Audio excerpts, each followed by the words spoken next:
साथियों, सूर्य नारायण न केवल इस जगत के ऊर्जा के एकमात्र स्रोत हैं, बल्कि हमारे सीने में जो दिल धड़क रहा है उसके भी कारक ग्रह सूर्य देव है। और अभी हम देख रहे हैं कि न केवल प्रौढ़ों में, न केवल वृद्धों में, बल्कि युवाओं में भी हार्ट अटैक की समस्या बहुत ज्यादा हो गई है। और बाहर हम इसका समाधान खोजते हैं, कोई समाधान मिलता नहीं। कुछ सुपर फिट लोग हैं, उनको भी अचानक से हार्ट अटैक आ गया। तो मेडिकल एस्ट्रोलॉजी में इसकी गहनता में जाकर के इसका कारण जब खोजने का प्रयास किया गया तो वो जन्म पत्रिका में कहीं ना कहीं सूर्य की स्थिति से उसका संबंध होता है। तो मेरे बहुत ही प्रिय और बेहद सम्मानित साथियों, हृदय की असीम गहराइयों से अभिनंदन, बहुत बहुत हार्दिक स्वागत। साथियों, आज हम चर्चा करने जा रहे हैं मकर लग्न की जन्म पत्रिका में कब हार्ट अटैक जैसी स्थितियों की संभावना बनी रहती है। आप या कोई भी पीड़ित व्यक्ति जो है वो अपनी जन्म पत्रिका खोल करके ये एपिसोड देखें। और यदि अभी तक अपने लग्न से संबंधित आपने एपिसोड नहीं देखा है तो यहां आई बटन में हमने आपको उसका लिंक प्रोवाइड करा दिया है। साथियों, मकर लग्न की जन्म पत्रिका में वैसे भी सूर्य एक अति मारक ग्रह है, क्योंकि वो मृत्यु के भाव के लॉर्ड है। 5 नंबर आप इस अष्टम भाव में देख रहे हैं। यदि सूर्य इस जन्म पत्रिका में इस छठे इस रोग के भाव में विराजमान हो जाता है तो इस प्रकार की परिस्थितियां, दिल की समस्या इस जातक को वो अवश्य दे देता है। उसका जो आत्मविश्वास है वो भी बहुत ही डाउन रहता है। साथियों, यदि सूर्यदेव इस अष्टम भाव में विराजमान हो जाएं तब भी ये इस प्रकार की समस्याएं देता है। सरकारी कार्य इस व्यक्ति के कभी बनते नहीं है। यदि सूर्यदेव इस व्यय के भाव में विराजमान हो जाए तब भी हार्ट अटैक संबंधी समस्या इनको बनी रहती है। और साथ ही डॉक्टर का, दवाइयों का, हॉस्पिटल का खर्च इनका प्रतिमाह होता ही होता है। यहां पर एक अपवाद जो है वो स्थिति यह है कि यदि सूर्य छठे, 8वें या 12वें हो और साथ ही शनिदेव यदि लग्न में विराजमान हो गए या इस दशम भाव में विराजमान हो गए या इस त्रिकोण में विराजमान हो गए या इस त्रिकोण में विराजमान हो गए या इस सप्तम भाव में विराजमान हो गए या इस धन भाव में विराजमान हो गए। सूर्य की इन तीनों में से कोई एक स्थिति और शनि की इनमें से कोई एक स्थिति यदि एक साथ में है तो फिर ये विपरीत राजयोग बन जाएगा। और यदि विपरीत राजयोग बन जाता है तो फिर इस प्रकार की जो हार्ट की समस्याएं हैं जिसकी हम बात कर रहे हैं वो लागू नहीं होती है। पहली बात, ठीक है। अब बढ़ते हैं आगे। साथियों, यदि सूर्यदेव नीच राशि के होकर के और इस दशम भाव में विराजमान हो जाए तब ये पिता से भी बहुत ज्यादा अनबन रहती है व्यक्ति की, और पेट से संबंधित समस्याएं भी रहती है, और हार्ट अटैक जिसकी हम बात कर रहे हैं उसका भी व्यक्ति को सामना अवश्य करना पड़ता है। साथियों, सूर्य की आप डिग्रियां देखिए। यदि वो जन्म पत्रिका में 0 डिग्री के विराजमान है या 28, 29 जैसी अंतिम डिग्रियों के विराजमान है, इन दोनों ही परिस्थितियों में वो बलहीन हो जाते हैं। दिल में बल नहीं रहता तो इस प्रकार उनको दिल की जो समस्याएं हैं वो बहुत आसानी से आ घेरती है।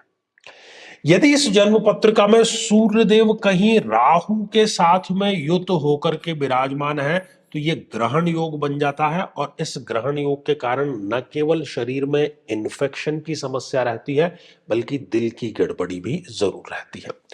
यदि सूर्यदेव इस जन्म पत्रिका में केतु के साथ में विराजमान है तो केतु एक सेपरेटिव टेंडेंसी होने के कारण इस जातक को सेपरेटिव टेंडेंसी देता है, आत्मविश्वास को कमजोर करता है, व्यक्ति एकांत प्रिय रहता है, समाज से कटा रहता है। साथियों, इस जन्म पत्रिका में यदि सूर्य और शनि की युति है जो कि दोनों अति शत्रु है तब भी ये इस प्रकार की समस्याएं जो है वो बनी रहती है। यदि सूर्यदेव इस जन्म पत्रिका में एक अति मारक ग्रह गुरु के साथ में विराजमान है तो ये युति मोटापे की भी समस्या देगा, और मोटापा जो है वो आगे चल करके दिल की किसी न किसी बीमारी का कारण अवश्य बन जाता है। यदि सूर्यदेव इस जन्म पत्रिका में चंद्रमा के साथ में विराजमान है चंद्रमा भी एक अति मारक ग्रह है इस जन्म पत्रिका में। तो इस युति के कारण व्यक्ति को मानसिक समस्याएं होती है, शीतलता जन्य रोग होते हैं, दमे की समस्या हो सकती है और साथ ही जो दिल जिसकी हम बात कर रहे हैं उसकी समस्या उसको रहती ही है। साथियों, ऐसे सभी व्यक्तियों को चाहिए कि वो अभिमंत्रित जल का सेवन नियमित रूप से अवश्य करें और साथ ही सूर्य की आराधना और सूर्य के दान भी जरूर करें। तो साथियों, श्रृंखला ये हमारी आगे भी जारी रहेगी। साथियों, यदि आप भी चाहते हैं कि आपकी कुंडली का सूक्ष्म और वैज्ञानिक विश्लेषण हो, तो आगामी समय में मैं स्वयं इन शहरों में उपस्थित रहूंगा। आप समय लेकर के मिल सकते हैं या फिर टेलीफोनिक या वीडियो कॉल के माध्यम से भी आप जुड़ सकते हैं। तो आज के लिए केवल इतना ही, और इसी मंगल कामना के साथ में कि आप सभी स्वस्थ, समृद्ध और शांतिपूर्वक जीवन व्यतीत करें। नमस्कार। साथियों, कई वर्षों के जन्म पत्र का अध्ययन और लाखों कुंडलियों के अध्ययन के बाद हम ये कह सकते हैं कि यदि किसी की जन्म पत्रिका में शनि पीड़ित है तो उसको इस ग्रह की महादशा में इन 9 लक्षणों का, इन 9 कष्टों का, पीड़ाओं का अवश्य सामना करना पड़ता है। व्यक्ति कर्मचारियों, खासतौर पर 4th क्लास के एम्प्लॉइज से सदैव परेशान ही रहता है। अपने ही परिवार का विरोध हर बार उसको सहन करना पड़ता है। शरीर के जोड़ों में गठिया का रोग बहुत युवा अवस्था में ही घर कर जाता है। पूरी की पूरी ये दशा इनके लिए मृत्यु तुल्य कष्ट लेकर के आती है और हर एक कार्य में इनके देरी अवश्य होती है। झूठे इल्जामों का इनको सामना करना पड़ता है।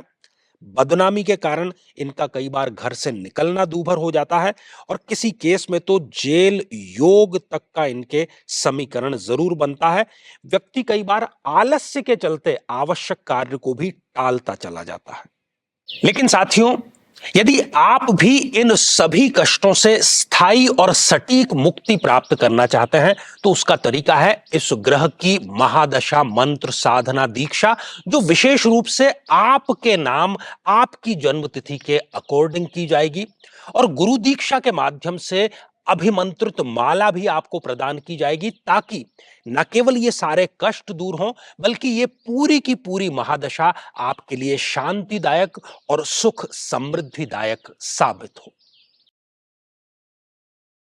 साथियों, कई वर्षों के जन्म पत्र का अध्ययन और लाखों कुंडलियों के अध्ययन के बाद हम ये कह सकते हैं कि यदि किसी की जन्म पत्रिका में राहु पीड़ित है तो उसको इस ग्रह की महादशा में इन 9 लक्षणों का, इन 9 कष्टों का, पीड़ाओं का अवश्य सामना करना पड़ता है। ये भ्रम की स्थिति पैदा कर देता है। व्यक्ति ये निर्णय नहीं ले पाता कि उसके लिए सही क्या है, गलत क्या है, और यदि वो निर्णय ले भी लेता है तो वो निर्णय उसके लिए आत्मघाती साबित होता है। हर एक कार्य में हानि, हर एक कार्य में आकस्मिक समस्याएं सदैव खड़ी रहती है। व्यक्ति नशे की तरफ आकर्षित होता है और उसमें डूब भी वो जाता है। अपने ही लोगों से उसको धोखा मिलता है। विवाह के पश्चात विधवा या विधुर योग भी उसके निर्मित हो जाता है। नाहक ही बदनामी, अच्छा कार्य करने के बावजूद भी बदनामी इसको प्राप्त होती है। छोटी बड़ी जेल यात्रा का योग भी यहां पर निर्मित होता है और घर में सदैव गृह कलेश का वातावरण बना रहता है। लेकिन साथियों, यदि आप भी इन सभी कष्टों से स्थायी और सटीक मुक्ति प्राप्त करना चाहते हैं तो उसका तरीका है इस ग्रह की महादशा मंत्र साधना दीक्षा, जो विशेष रूप से आपके नाम, आपकी जन्मतिथि के अकॉर्डिंग की जाएगी और गुरु दीक्षा के माध्यम से अभिमंत्रित माला भी आपको प्रदान की जाएगी, ताकि न केवल ये सारे कष्ट दूर हों बल्कि ये पूरी की पूरी महादशा आपके लिए शांतिदायक और सुख समृद्धिदायक साबित हो। साथियों, कई वर्षों के जन्म पत्र का अध्ययन और लाखों कुंडलियों के अध्ययन के बाद हम ये कह सकते हैं कि यदि किसी की जन्म पत्रिका में केतु पीड़ित है तो उसको इस ग्रह की महादशा में इन 9 लक्षणों का, इन 9 कष्टों का, पीड़ाओं का अवश्य सामना करना पड़ता है। किसी न किसी प्रकार की तंत्र बाधा का बना रहना, बहुत आसानी से और बहुत जल्दी नजर लग जाना, त्वचा अर्थात स्किन से संबंधित रोग हो जाना, व्यक्ति का अकेलेपन का शिकार हो जाना, किसी न किसी प्रकार का झूठा कोर्ट केस इन पर होता है। व्यक्ति डिप्रेशन में जाकर के नशे का सेवन करना शुरू कर देता है। कितना ही अच्छा कार्य करे लेकिन उसके पक्ष में केवल बदनामी ही आ जाती है।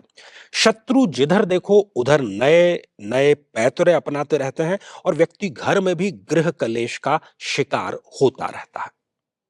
लेकिन साथियों, यदि आप भी इन सभी कष्टों से स्थायी और सटीक मुक्ति प्राप्त करना चाहते हैं तो उसका तरीका है इस ग्रह की महादशा मंत्र साधना दीक्षा, जो विशेष रूप से आपके नाम, आपकी जन्मतिथि के अकॉर्डिंग की जाएगी।